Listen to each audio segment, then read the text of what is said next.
Boa noite a todos. A gente atrasou um pouquinho, porque tivemos que resolver um probleminha técnico aqui, mas já estamos no ar. Vamos seguir com a nossa programação de palestras, o Divino Mestre, né? E só que antes eu vou dar alguns recadinhos. Então, deixa eu colocar aqui a tela dos recadinhos.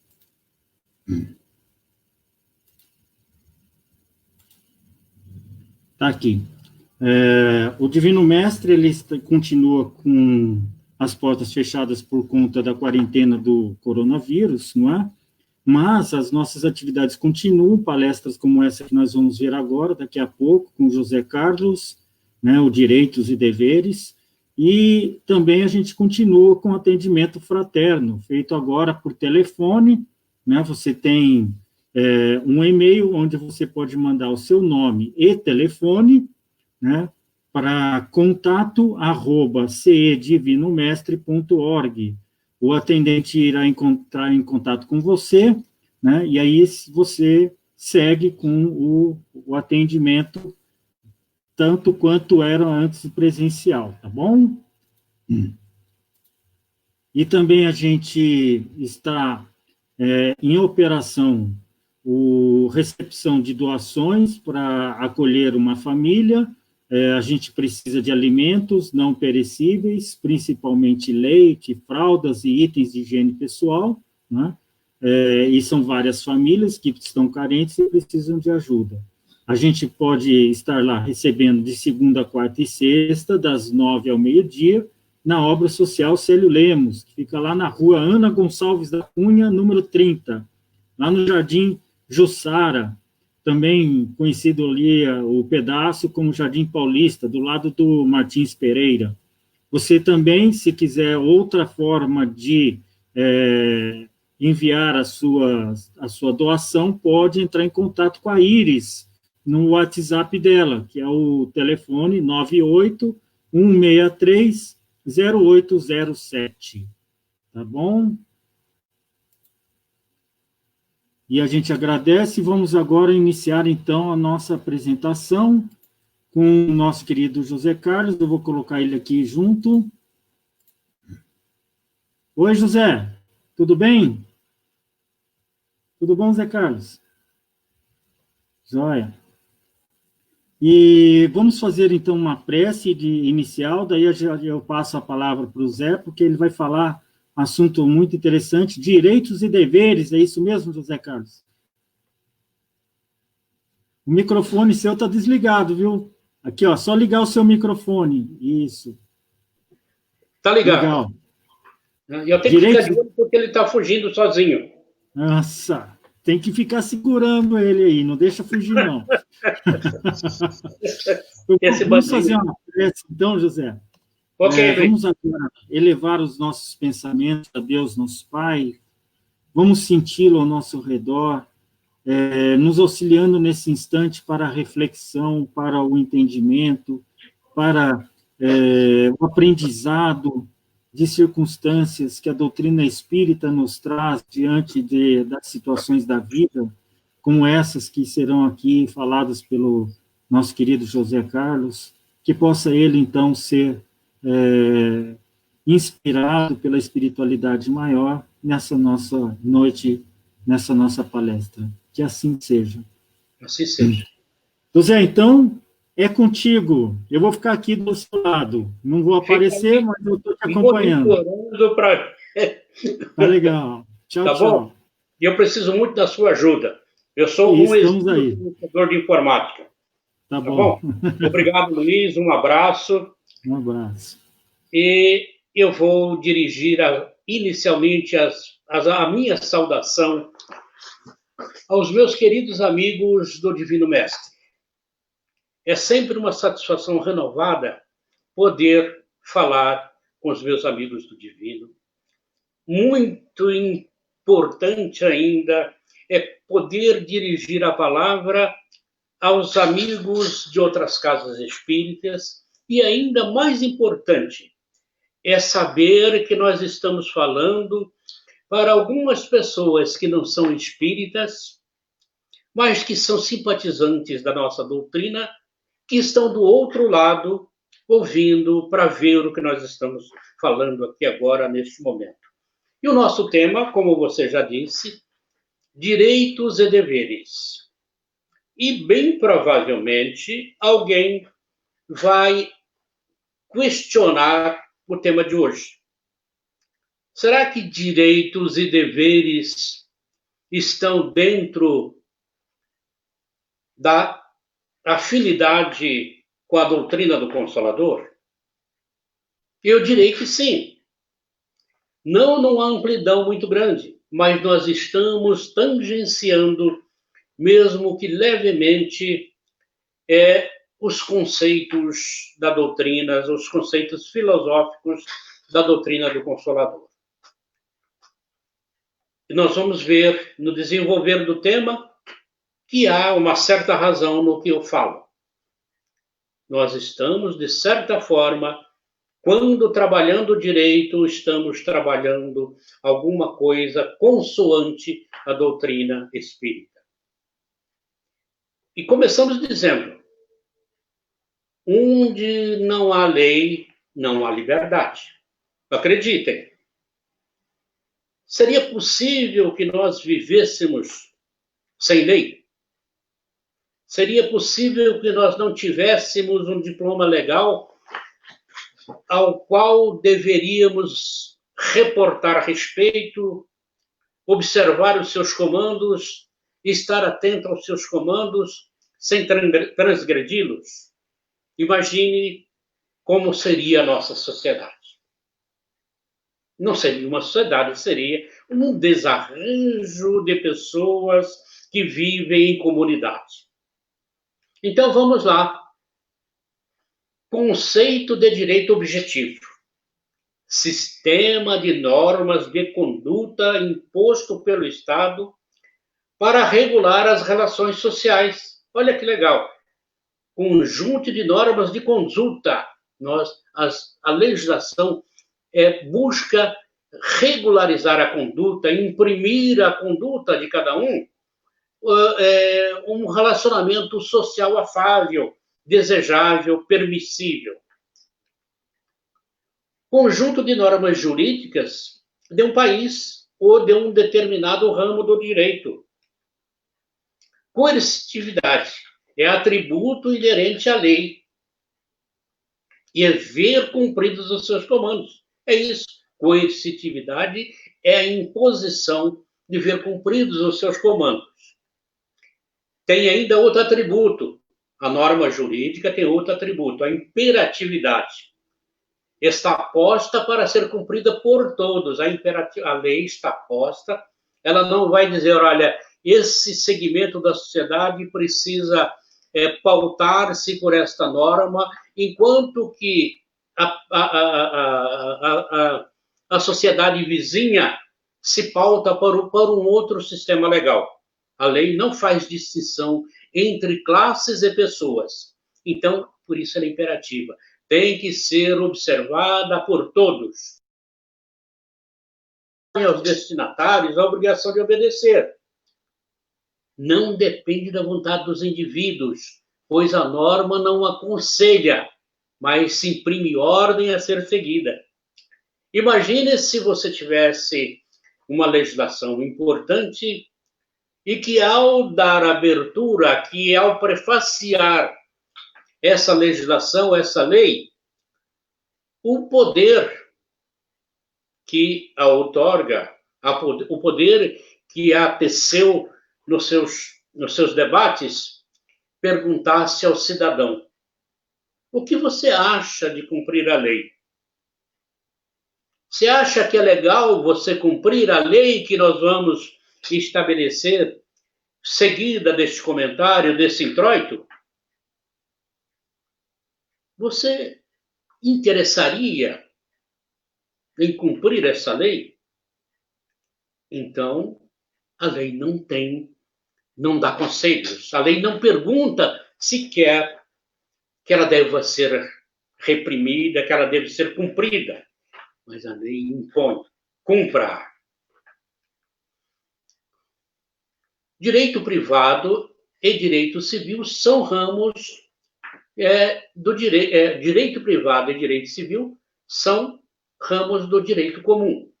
O direito civil é o conjunto de normas reguladoras dos direitos e obrigações de ordem privada concernente às pessoas, aos seus direitos e obrigações, aos bens e às suas relações. Então, nós estamos vendo, o direito civil tutela a vida por inteiro dos nossos cidadãos. Todos nós, em qualquer circunstância, estamos sendo tutelados pelo direito civil. E é muito importante que nós entendamos isso, porque ele nos acompanha do ventre materno até pós o túmulo. Após o túmulo, o direito especializa as formas de distribuição do seu patrimônio. É a divisão da herança que está disciplinada no Código Civil. O direito civil possui a maioria absoluta dos seus institutos no Código Civil atual, em 2028 artigos. É um bocado de lei para ser estudada, para ser apreciada, para ser aplicada no dia a dia do homem. Esse código, ele tem vigência a partir do dia 11 de janeiro de 2003. Antes, vigeu até 10 de janeiro de 2003, o Código Civil de 1916, o chamado Código Clovis Bevilacqua. E nós evoluímos um pouco para garantir que nós estamos buscando algum contato com a doutrina do Consolador. Nós temos que o Código Civil de 1916 dizia que a mulher, ao casar-se, assumia o patronímico do marido, assumia o nome de família do marido, e que ela, com o casamento, conquistava, olha só, veja a minha ironia, conquistava a condição de auxiliar do marido. Que coisa absurda, né? E nós convivemos com isso até recentemente. Trata-se, obviamente, de resquícios da legislação de Moisés. No Deuteronômio, nós vamos ver que a lei permitia ao homem, quando encontrasse na mulher alguma coisa que o desgostasse, quando ele não sentisse mais amor por ela, ou qualquer outra questão que o desagradasse com relação a ela, ele lhe daria carta de divórcio. Olha só, o homem daria carta de divórcio, mas a mulher, em hipótese alguma, daria carta de divórcio ao marido. No Código Civil de 2016, nós tínhamos o pátrio poder. Como a mulher era auxiliar do marido, o pátrio poder era do pai. Pátrio, pai, poder, poder do pai. Ele era o todo-poderoso na direção da família. Ele ditava as ordens e tinha imperatividade também. Ele deveria ser respeitado e as suas ordens cumpridas. O Código Civil atual, ele aboliu o pátrio poder e estabeleceu o poder familiar, ou seja, mulher e marido dispõem dos mesmos direitos e mesmíssimas obrigações na condução da família. Veja que nós já evoluímos. Não é só nesse sentido que nós já evoluímos, mas é um sentido prático para demonstrar que, com a evolução da sociedade, a legislação também evolui, porque a lei é reflexo da sociedade que existe, que a construiu, que a edificou, que a editou. Nós temos algumas legislações esparsas, eu diria algumas delas, para a gente conhecer. Lei dos Alimentos, 5.478, 68. Lei dos Alimentos Gravídicos, ela é razoavelmente nova, é de 2008. E a mulher que, uma vez concebida a gravidez, e o suposto pai ou o pai, conhecido pai, ela pode buscar, através do suprimento judicial, alimentos gravídicos, ou seja, aquela colaboração imposta pelo judiciário para que o pai comece a financiar a evolução do feto e as necessidades maternas para a geração daquele que vai nascer. Outra lei interessante também que nós usamos muito, eu nos primeiros anos da minha advocacia, eu fiz várias ações de investigação de paternidade. É a Lei 8.560 de 1992. Hoje ela está um pouco em desuso, porque alguns pais estão tomando a iniciativa de procurar o cartório do Registro Civil para incluir na certidão daquela criança que eu sou o pai, e vim para reconhecê-lo como tal. E ainda temos as leis da união estável, são duas leis, 8.971, 94 e 9.278, 1996. A lei do bem de família, que é a 8.009, 1990, que preserva o bem de família, ou seja, a família que tem um único imóvel, tem esse imóvel preservado da cobrança judicial, da penhora, da cobrança de qualquer forma. A família, o abrigo, o asilo da família, ele é intocável. A lei, me desculpe, a lei garante a sua manutenção como asilo da família. A lei de alienação parental, 12.318, que é a lei que vem debater a questão da paternidade ou da maternidade, ou enfim, do pai ou da mãe que mantém a guarda do filho e fica jogando poeira do outro. Então, é isso que essa lei da alienação parental vem para combater. E, finalmente, uma lei civil que nós devemos citar, que é muito importante, é a Lei 13.105 de 2015, que é o Código do Processo Civil. O Código do Processo Civil, ele mostra aos operadores do direito, aos advogados, juízes e promotores, o caminho do processo. Como começar, como evoluir, como tramitar e como finalizar o processo civil. Processo civil. Nós estamos falando da ordem civil, que não tem nada a ver com o processo penal, com o processo criminal. O direito empresarial é ramo do direito privado que disciplina relações de empresa com a empresa e com sócios, terceiros, marcas e patentes, entre outros. Alberga os direitos comercial, o antigo comercial e do consumidor.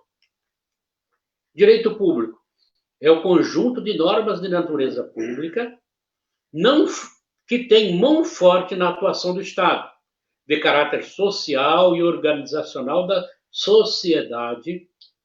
Alguns ramos do direito público: constitucional, administrativo, tributário, financeiro e penal. As leis são elaboradas a partir das necessidades sociais.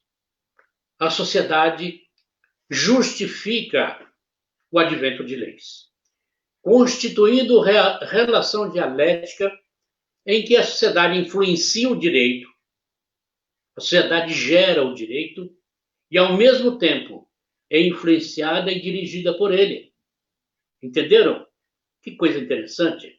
Nós exigimos que precisamos de uma lei para isso ou para aquilo.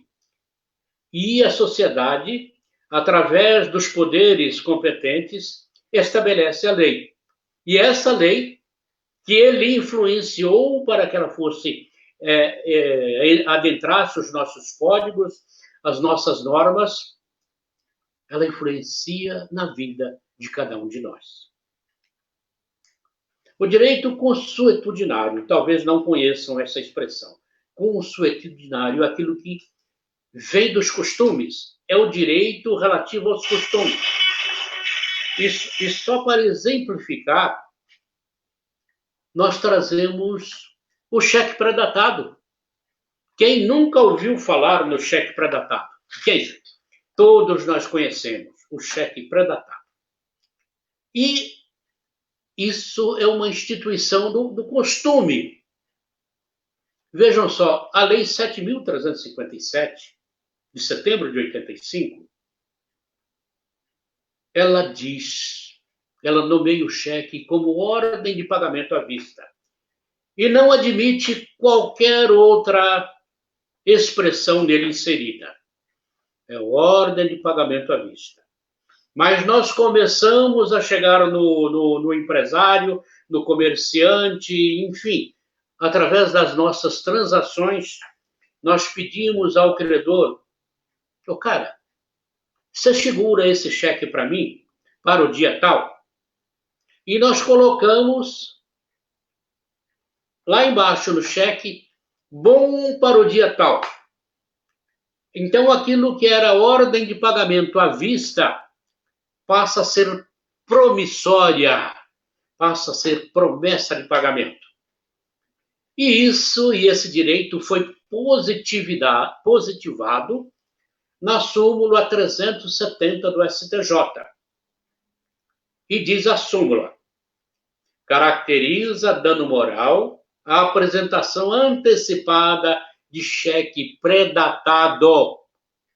Olha só, o STJ, o Superior Tribunal de Justiça, diz que quem pega o chequinho pré-datado e leva-o ao banco sacado antes da data nele inserida, está sujeito ao dano moral. Deixa eu só fazer uma reminiscência. Súmula jurídica, ela se constrói através de várias decisões sobre o mesmo tema. E os tribunais, uma vez falaram, já temos 5, 8, 10 decisões semelhantes sobre casos semelhantes, então vamos adotar uma súmula, porque as decisões já percorreram todos os julgadores do tribunal, então sintetizam, como no caso aqui, a síntese da súmula 370. Direito penal, os costumes influenciam quase que em nada, praticamente nada, pois existe um princípio legal a ser observado no direito penal, que é de suma importância que nós devemos observar. Não há crime sem lei anterior que o defina, nem pena sem prévia cominação legal. Não há crime sem lei anterior que o defina e nem pena sem prévia cominação legal. Não existe. Como nós vamos estabelecer um costume para dizer, olha, tal ato, tal prática resulta crime. E nós vamos penalizar com 20 dias de cadeia, um mês de detenção, qualquer coisa nesse sentido, né? Então seria um absurdo. Direitos substantivos ou processuais normatizam o poder da jurisdição e estabelecem caminhos para a concretização das demandas de interesses individuais ou coletivos. A parte que precisa ver o seu direito restabelecido ou estabelecido pelo judiciário, vai contratar advogados para levar o seu pleito ao judiciário. E esse pleito será administrado pela norma subjetiva. Ela mostra o caminho, é por aqui.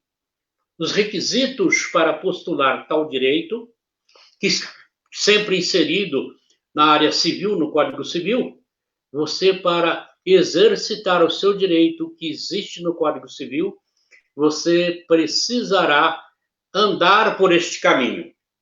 Então é por aí. Veja. Código Civil, veja, nós vamos fazer rápida observação sobre o Código Civil atual. O artigo 1º diz: toda pessoa é capaz de direitos e deveres na ordem civil.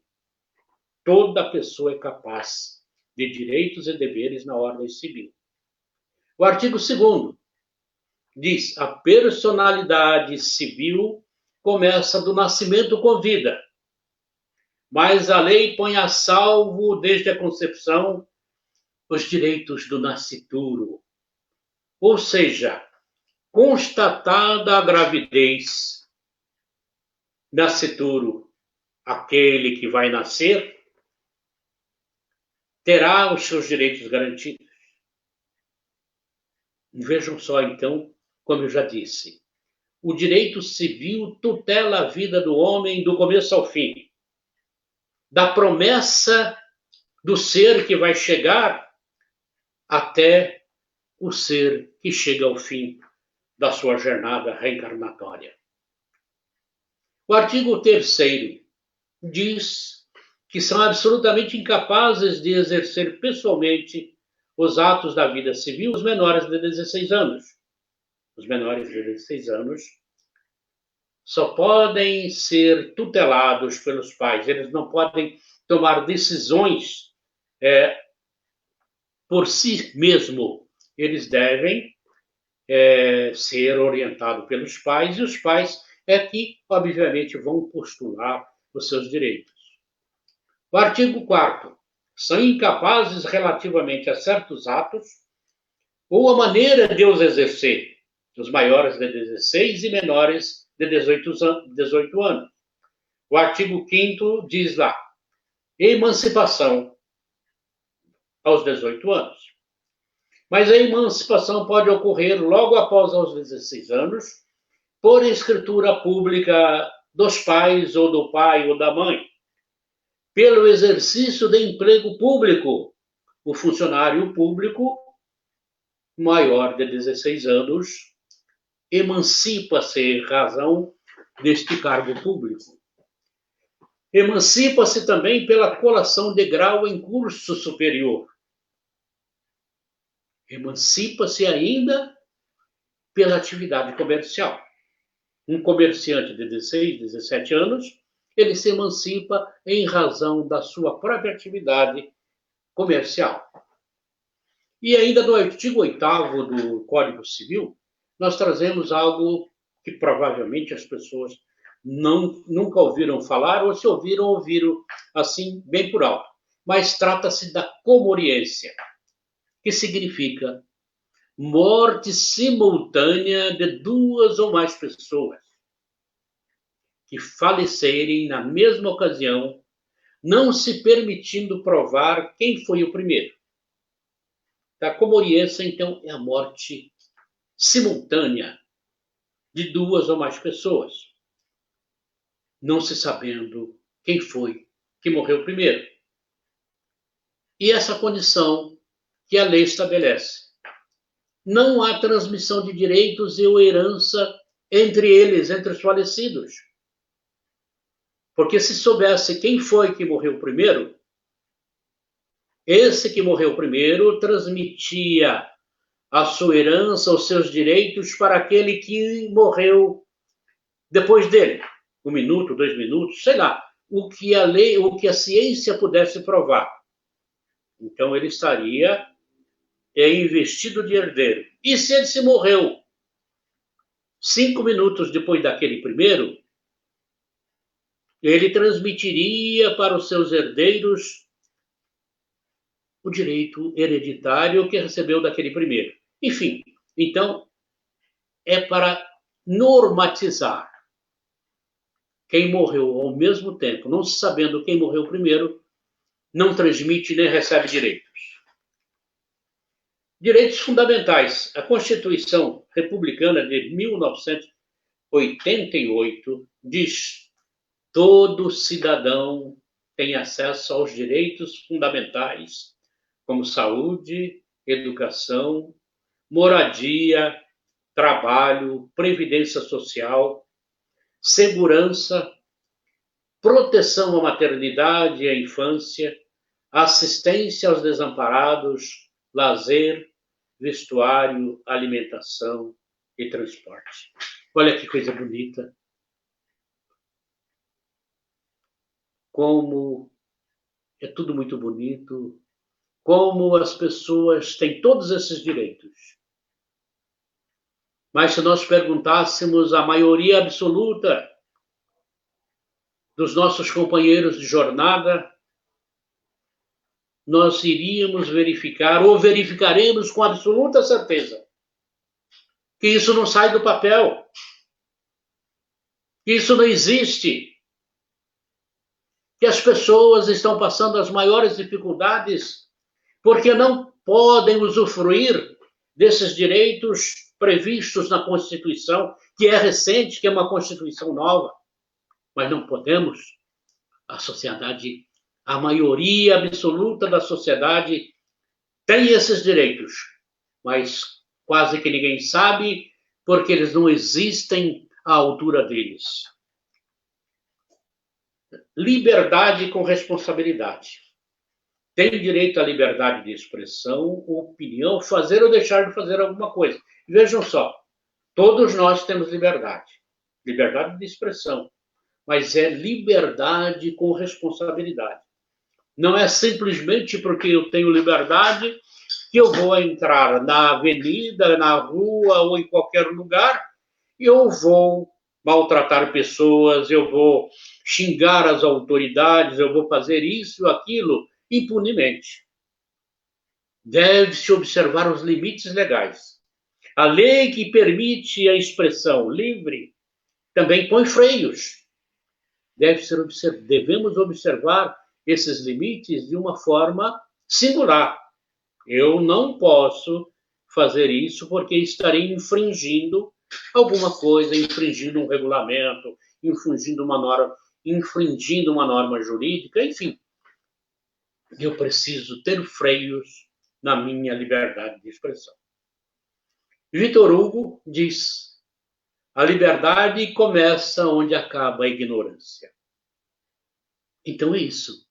Quando nós nos tratamos com o respeito devido, nós estamos trabalhando na liberdade vigiada. Eu preciso vigiar a minha liberdade.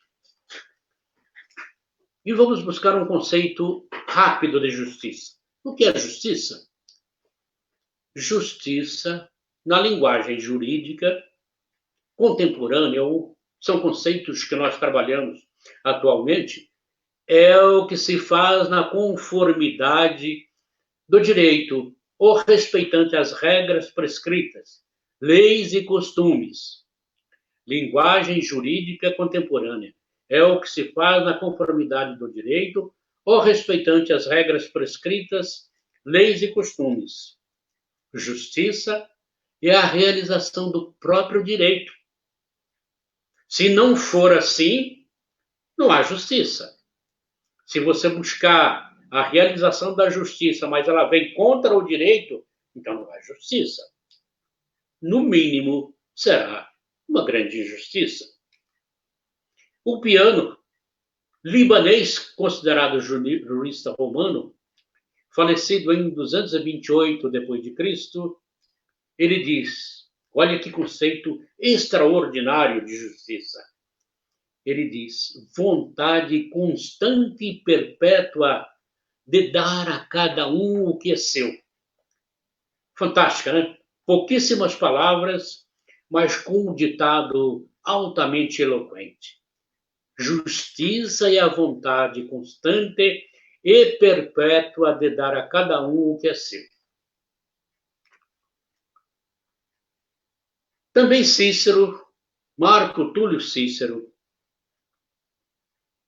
106 a 43 a.C., ele define: justiça é a impulsão firme e consciente para a realização do bem. Olha que maravilha desses sábios advogados romanos. É a impulsão firme e consciente para a realização do bem. Nosso direito, o direito de várias nações democráticas, tem muito a ver com a Declaração Universal dos Direitos do Homem. E a Revolução Francesa foi a grande geratriz dessa possibilidade. E essa Revolução Francesa teve início em 1789 e prorrogou-se até 1799, colimando o fim do absolutismo no país. A Revolução Francesa tem inspiração muito grande nos ideais do iluminismo surgidos nos séculos 17 e 18, com epicentro em Paris. Por isso é que nós chamamos Paris Cidade-Luz. Então, a Revolução Francesa exportou novidades com relação aos direitos do homem para a maioria dos países, para a maioria das democracias. E iluministas ilustres, John Locke, Voltaire, Jean-Jacques Rousseau, Montesquieu, Denis Diderot, Adam Smith e muitos outros. Mas todos eles trabalhando no ideal comum de estabelecer normas modificadoras dos regimes autoritários, tentando banir os regimes que forçavam o homem a trabalhos inadequados, impunham obrigações a certas pessoas em detrimento de outras. A Revolução Francesa é precursora dos direitos humanos, da Declaração dos Direitos do Homem da ONU. Declaração dos Direitos do Homem e do Cidadão. Foi anunciada ao público em 26 de agosto de 1789 na França. Ela está intimamente relacionada com a Revolução Francesa. O artigo 1º dessa Declaração Francesa: os homens nascem e permanecem livres e iguais em direitos. A sociedade francesa era dividida em 3 classes. Primeiro estado, olha só, o clero. Segundo estado, a nobreza. Terceiro estado, o restante, a grande população que não se incluía nos 2 primeiros estados. Então, vejam só, era a nobreza e o clero que mandavam no país francês. A Declaração Universal dos Direitos Humanos, agora da ONU, foi promulgada em Assembleia Geral das Nações Unidas, em Paris, em 10 de dezembro de 1948, somando hoje 71 anos. É um marco histórico nos direitos humanos, elaborada por representantes de diversas origens jurídicas e culturais de todas as regiões do mundo, proclamada pela Assembleia Geral das Nações Unidas. Norma comum a ser alcançada por todos os povos e nações. Desde sua edição em 1948, foi traduzida para mais de 500 idiomas, o documento mais traduzido do mundo, e inspirou as constituições de muitos estados democráticos recentes. Então, vejam só, é por isso que a gente precisa tirar o chapéu para a França. É muito conhecimento, muito bem aproveitado para estabelecer os direitos do homem, para estabelecer os direitos relacionados ao homem em sociedade e ao homem individualmente. É preciso atentar para esses fatos que são de fundamental importância na vida das nações democráticas, principalmente aquelas que buscam se orientar para o exercício da democracia. É o que nós fazemos. Estamos trabalhando a ideia de democracia, que não é plena, porque muitos dos nossos concidadãos não podem exercitar seus direitos democráticos. Nós outros, podemos dizer que somos produto de uma democracia. Nós podemos pegar o nosso carro, nós podemos pegar uma semana de férias, um mês de férias, passear um pouco. Isso para nós é democracia. Eu posso ir sem pedir a ninguém, sem nenhuma licença de autoridade qualquer, para ir e vir. Agora eu faço um questionamento. A grande parcela da sociedade não tem esse direito. Qual o direito de ir e vir de quem recebe, por um trabalho diário, o salário mínimo mensal?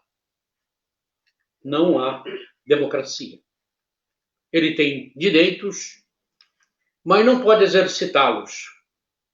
Não pode exercitar o direito de ir e vir em determinada localidade, porque os custos dessa locomoção, desse direito de ir e vir, lhe impõem severas despesas com relação à sua capacidade de desembolso.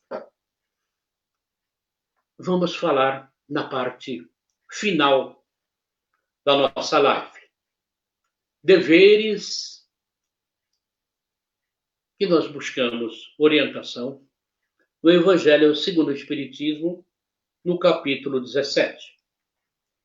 E nós constatamos: as normas morais e religiosas impõem ao homem a conduta do dever. As normas morais e religiosas impõem ao homem a conduta do dever. A sua sanção é moral, a sua aplicação é moral. Sua eficácia depende exclusivamente de cada indivíduo. O que para mim pode ser uma sanção, uma obrigação moral, para o outro pode passar como nada, como coisa nenhuma, como coisa não observada, que para ele não faz diferença nenhuma. O dever é a obrigação moral. O dever será sempre uma obrigação moral. Quem tem moral tem obrigação do dever a ser cumprido. Não tenham dúvidas. Mas quem não tem moral, ele está se lixando para se ele terá que cumprir, observar ou deixar de observar certas das suas obrigações. O dever moral, ele trabalha consigo mesmo. Eu preciso ter o meu dever moral. Eu preciso buscar ombrear-me dos direitos do dever, do dever moral. Depois, para com os outros. Eu preciso de manter a minha conduta comigo mesmo, policiar a minha conduta e estabelecer o meu contato com os outros respeitando essa conduta do dever. O dever é a lei da vida. Constata-se tanto nos mínimos como nos mais nobres detalhes. Em tudo. Os detalhes, não, essa coisa tão simples, é tão banal, que eu não preciso observar qualquer questão do dever. Do jeito que vai, está resolvido, simples, resolve, sem mais nem menos. Na verdade, não é isso. Nós precisamos estabelecer que o dever é lei da vida. Lázaro nos fala apenas do dever moral doutrinário, não aos profissionais. Ou seja, Lázaro, no seu discurso, ele diz que nós devemos observar o dever moral doutrinário, sem chegarmos ao dever dos profissionais, das atividades profissionais. O dever é difícil de ser cumprido, porque se encontra em antagonismo com as seduções do interesse e do coração. Vejam só, o dever é difícil de ser cumprido. E quem há de dizer o contrário? Porque se encontra em antagonismo com as seduções do interesse e do coração. E quão forte são essas seduções? Quão forte isso ataca a intimidade do homem? Quão forte? Então é preciso que a gente procure abandonar esse antagonismo seducional para estabelecermos o interesse do coração. Suas derrotas não sofrem repressão. Não sofrem, porque quando eu deixo de cumprir o meu dever, quando eu cumpro as avessas, eu não tenho repressão. Eu posso ter uma repressão íntima, moral, se eu me arrepender. Olha lá, se eu reconhecer depois que o meu ato, a minha atitude foi contra o cumprimento do meu dever. Então, não tem repressão. Não há ninguém que repreenda a minha intimidade, porque foi íntimo.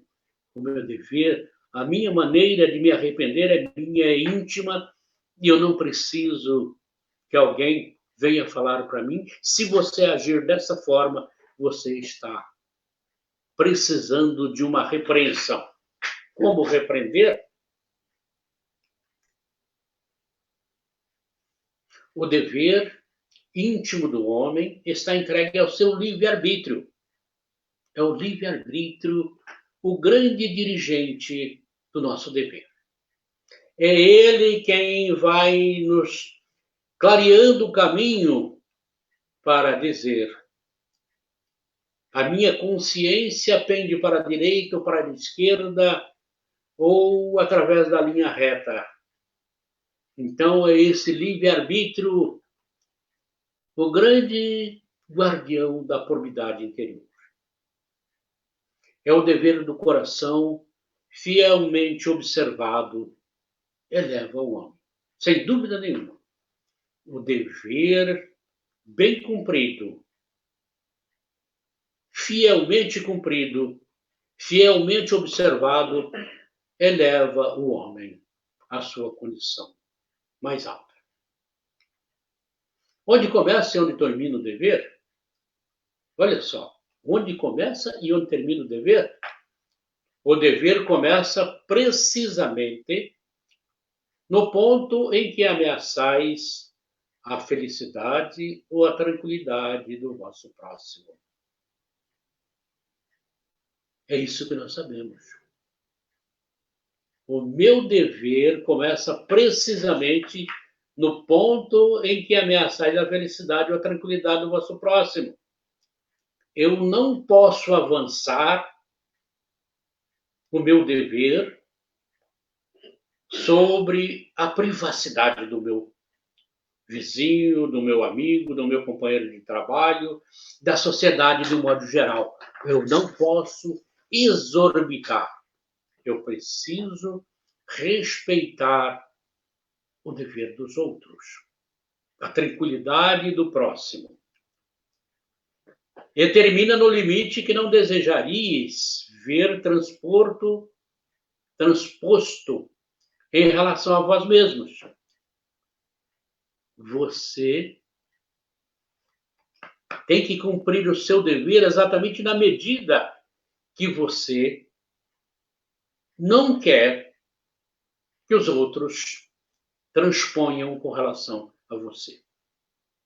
É preciso estabelecer. É como direito. O meu dever vai até ali e, a partir dali, exorbitância de dever. Não é dever. E o direito do meu companheiro, o direito de alguém, vem até o limite do meu dever. Porque se ele invade a minha seara de dever, ele está praticando algo que não é da competência do dever. Fomos criados iguais para a dor, pequenos ou grandes, ignorantes ou instruídos.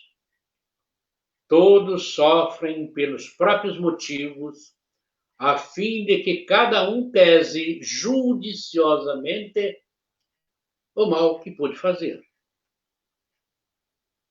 Todos sofrem pelos próprios motivos, a fim de que cada um pese judiciosamente o mal que pôde fazer. A igualdade em relação à dor é uma sublime previsão de Deus, que quer que seus filhos, instruídos pela experiência comum, não cometam o mal, desculpando-se com a ignorância dos seus efeitos. Olha, intolerável desculpar-se dizendo eu ignorava, eu ignoro, eu desconheço, pois antes de estabelecer alguma relação com alguém, é buscar conhecer os limites de como isso poderá se realizar. O dever é o resumo das especulações morais. Exatamente. É o resumo das especulações morais. Eu preciso aquietar-me com relação às especulações morais. A lucidez enfrenta as angústias da luta. A lucidez, olha só, enfrenta as angústias da luz. Não se combate as angústias na escuridão,